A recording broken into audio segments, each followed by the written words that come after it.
Fíjense, jóvenes, cuántas cosas vamos aprendiendo, en otros casos vamos recordando, vamos fortaleciendo también. Muy bien, prepárense que ese examen va a estar hermosísimo. Bueno, la próxima semana vamos a hacer un repaso, entonces, bueno, tranquilos, ahí se va a hacer ver los temas principales porque es amplio, el conocimiento es amplio de toda esta materia de formación cristiana. Jóvenes, denme un segundito que se me va a apagar la computadora, tengo que conectarla.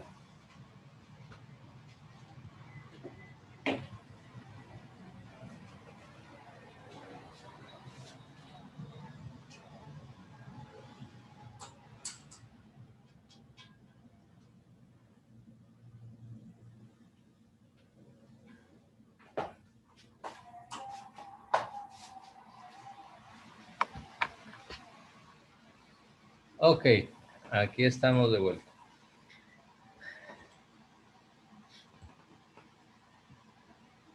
¿Listo?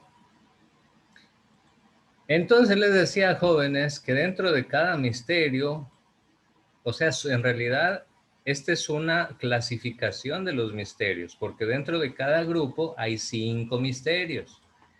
Por ejemplo, ¿quién me dice cuál es el primer misterio gozoso? A ver. Y el primer misterio doloroso. Y el primer misterio glorioso. Y el primer misterio luminoso. A ver, ¿quién sabe cuáles son estos misterios?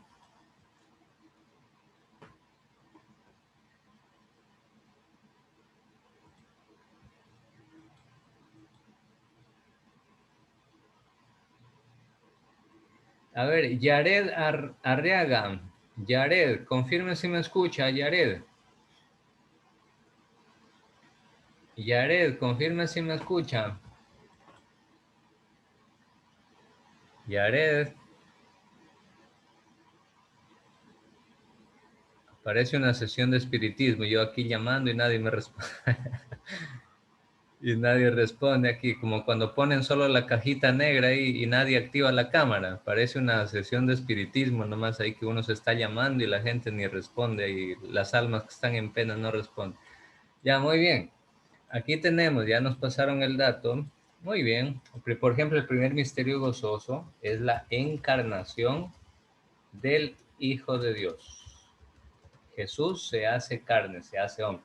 El segundo, por ejemplo, tenemos la visita de María a Santa Isabel, por ejemplo.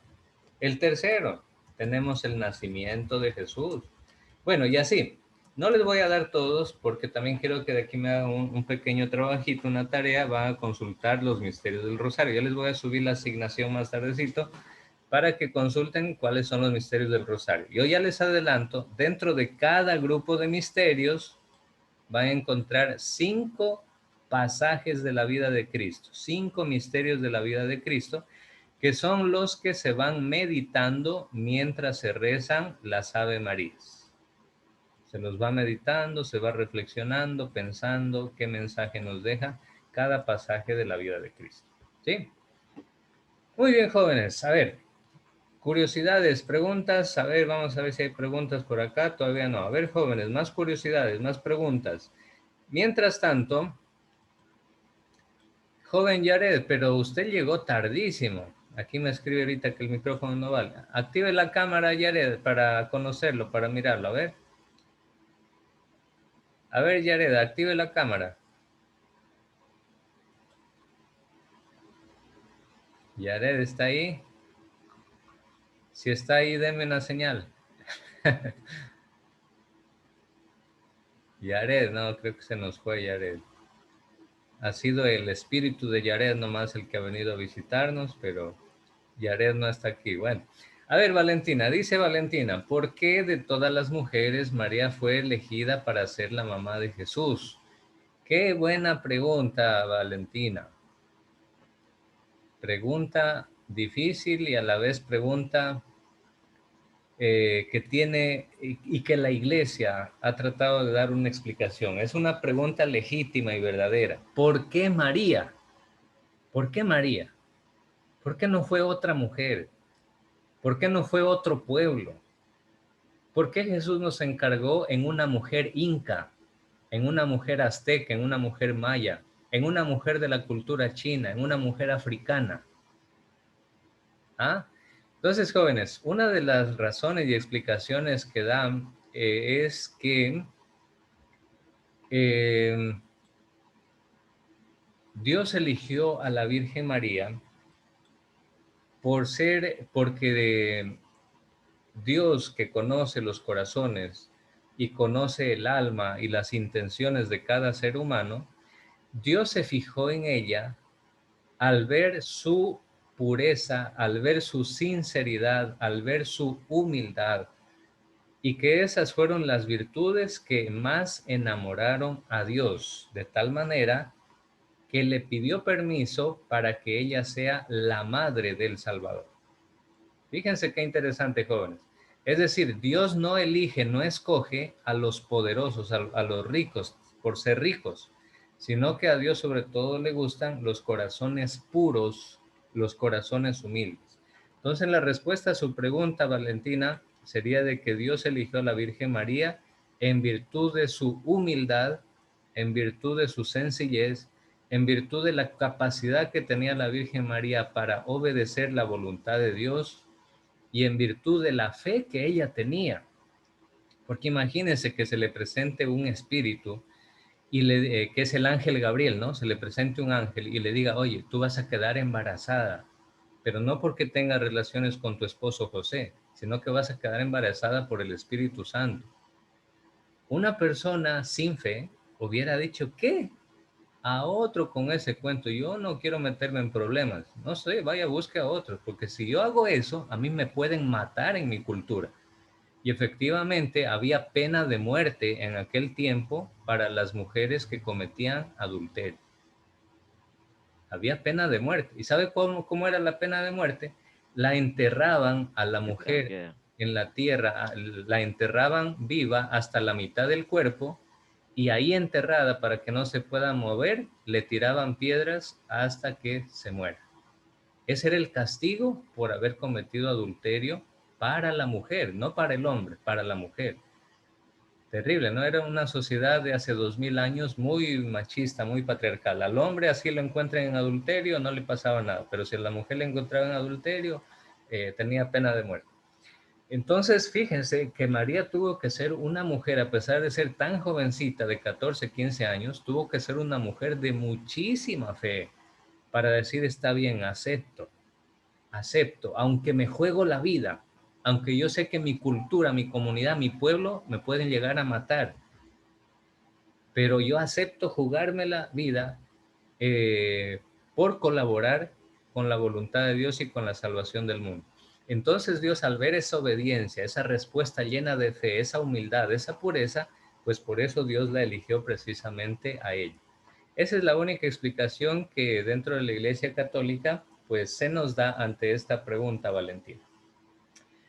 Así es. Ok, otra pregunta. A ver, eh, José Luis, pero bueno, esto es de estudios sociales más bien.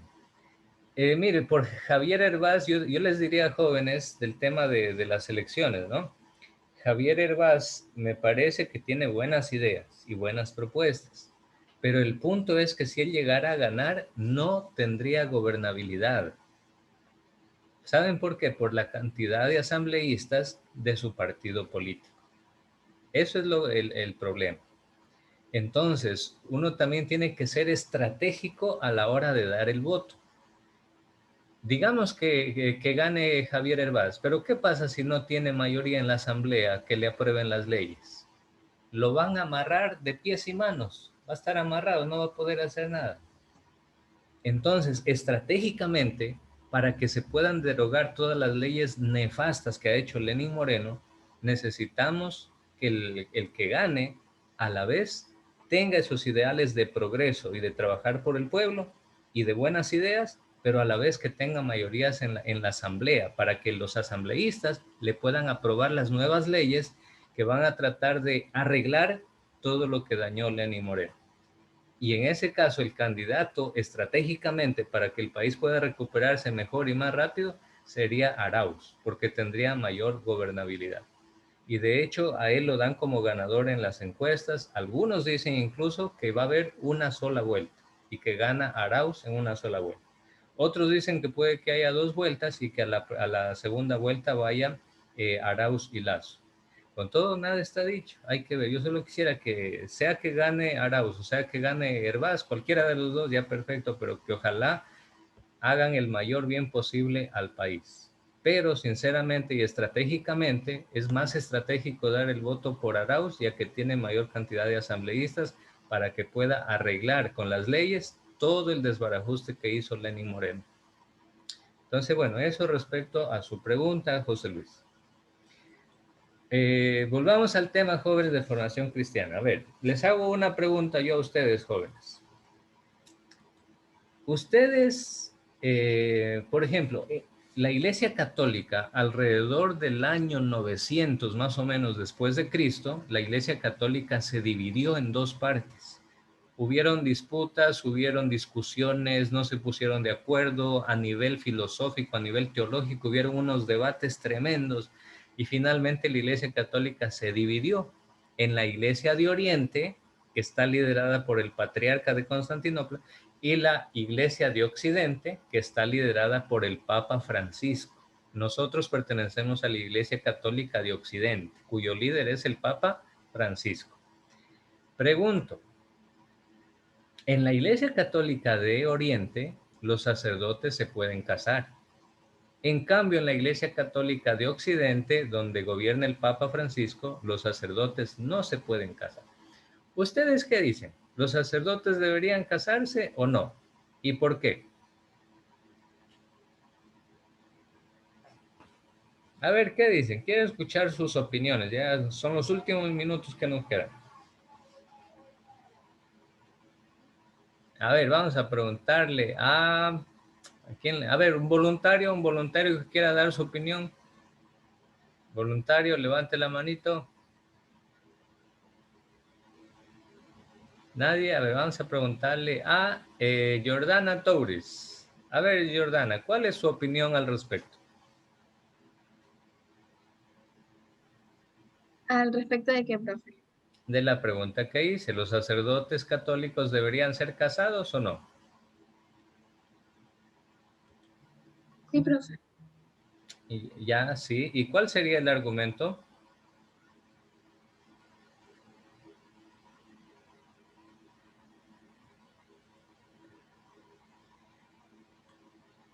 ¿Algún argumento, Jordana? ¿No? ¿Alguien que esté de acuerdo con Jordana? Para tener a alguien que los ayude en su trabajo, Ya, para tener a alguien que o sea, alguien que los apoye. Ya, correcto, una familia, una esposa que los apoye, correcto. Valentina nos dice, gracias Jordana, muy bien. Valentina nos dice, pienso que no, porque ellos hicieron una promesa antes de hacerse sacerdotes, o sea, antes de hacerse padres, y tienen que respetar las reglas de la iglesia. Ya, correcto, eso está enmarcado dentro de las reglas de la iglesia católica. Alex dice no, porque cuando la persona se consagra a sacerdote se compromete a serle fiel a Dios y a la iglesia. Ya, correcto. Ya, jóvenes, en realidad a ver, y les voy a poner así de esta manera para que ustedes se fijen.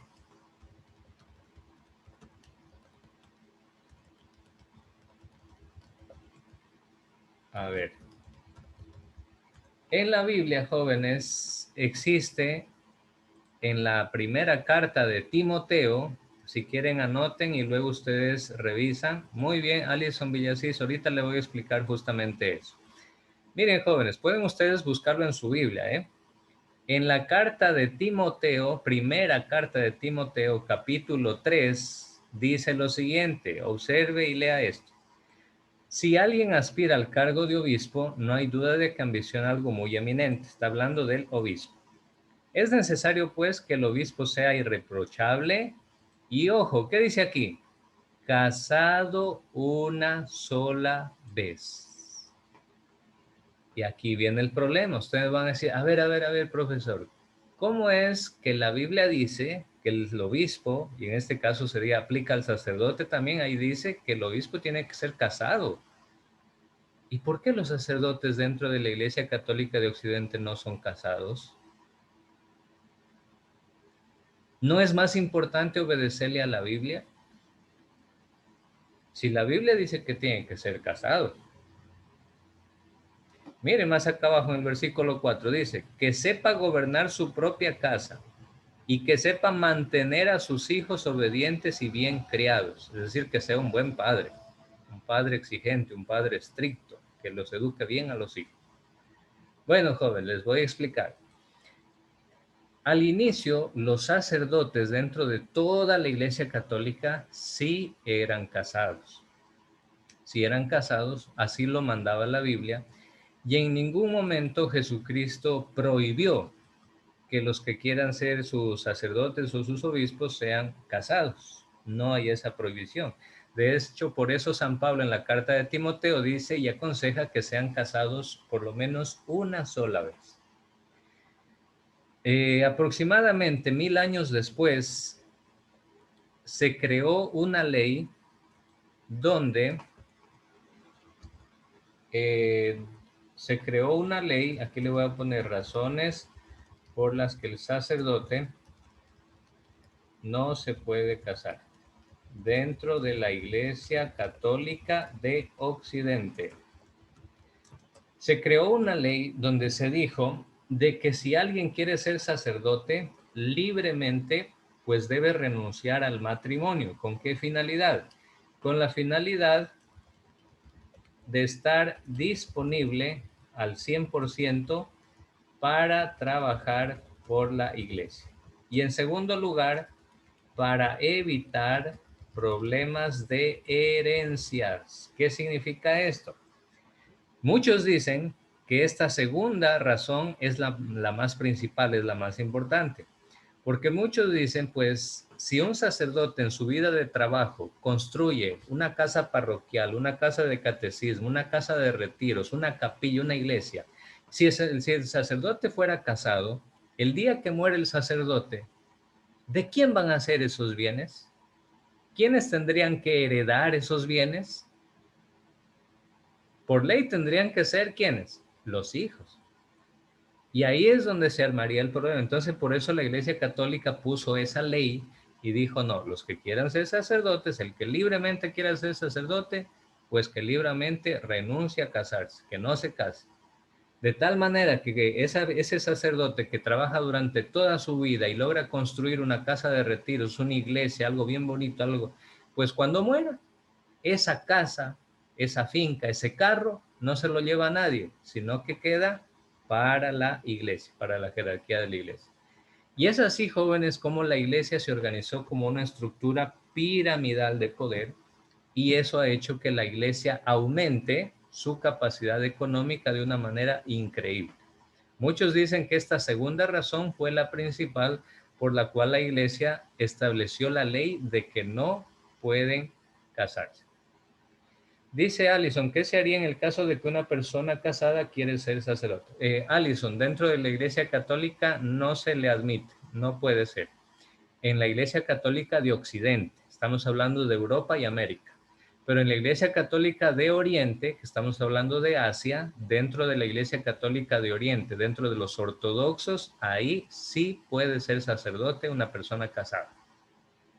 Miren, así jóvenes, es importante por eso tener esta cultura general. Pero desde el punto de vista espiritual, no se le permite casarse al sacerdote porque el sacerdote tiene que ser otro Cristo y Cristo nunca se casó.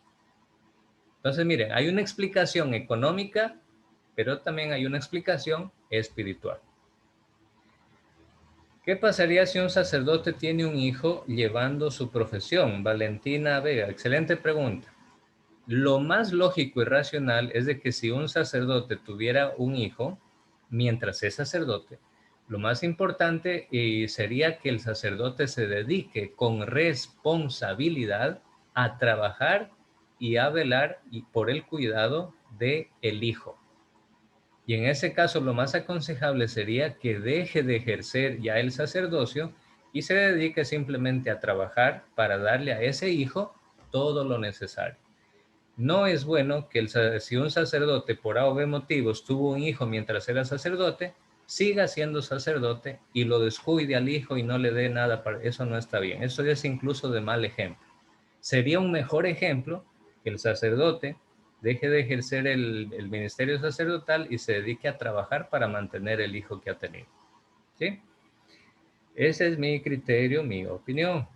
¿Se aplica la misma ley a las monjas? Dice Alicia Millacís. Sí, se aplica la misma ley. Las monjitas tampoco pueden casarse por estas mismas razones. Por eso todo lo que las monjitas hacen y construyen con su trabajo, cuando mueran no se lleva a nadie, porque no son casadas, no tienen hijos, ni tampoco pueden dejarlo en herencia a los papás, a los hermanos, no.